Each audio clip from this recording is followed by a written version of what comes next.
Yo, what's up guys? For today's video nga pala, ayan, magluluto na naman si Tito Mandit. Gusto ko lang din palang pasalamatan lahat ng sumusuporta sa akin guys. Happy 1,000 followers sa atin. Salamat din pala guys sa mga nag-share ng video ko ng last session luto ni Tito Mandit. Umabot siya ng 3,300 views guys. Maraming salamat po. At sa mga nakahula po pala ng pinapahula kong lulutuin ni Tito Mandit, ayan, kunin nyo na lang po yung price nyo dito sa Sandra's Farm and Resort sa may barangay Cabeon sa Tarlac. Ang lulutuin nga pala ngayon ni Tito Mandit ay ginataang dahon at sanga ng gabi, or mas kilala sa tawag na laing.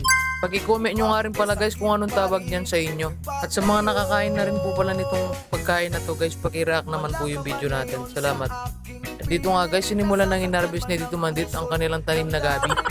Dito nga guys, ulam muna daw yung niluluto ni Tito Mandit, hindi na pulutan. Kasi meron pa daw siyang hangover, hindi muna siya iinom. Yan nga guys, so tignan nyo ang tataba at ang lalagyan ng mga dahon ng gabi. Dito nga guys, lumipat na ng pwesto si Tito Mandit para kumuha pa ng marami. Sige lang Bob, damihin mo, ay noko. Ang dami nang nakahula ng patarong ko. Ang dami mong bibigyan yan.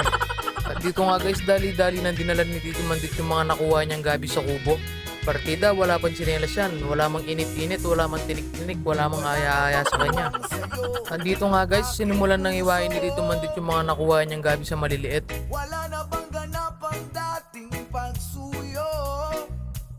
At pagkatapos, sinimulan niya ng balatan nito isa-isa. Yan nga lang yung mahirap dito guys kasi matrabaho siya. Pero sulit naman pag naluto na. Isang laro,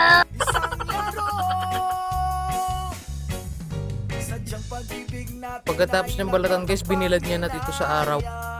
At dito nga guys, sinimulan ng iluto ni Tito Mandit ang ginataang sanga at dahon ng gabi.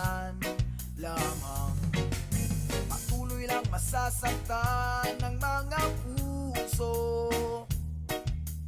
Bakit kay sakit pa rin ng paglayo? Wala ka man ngayon sa aking piling, nasasaktan man ang puso.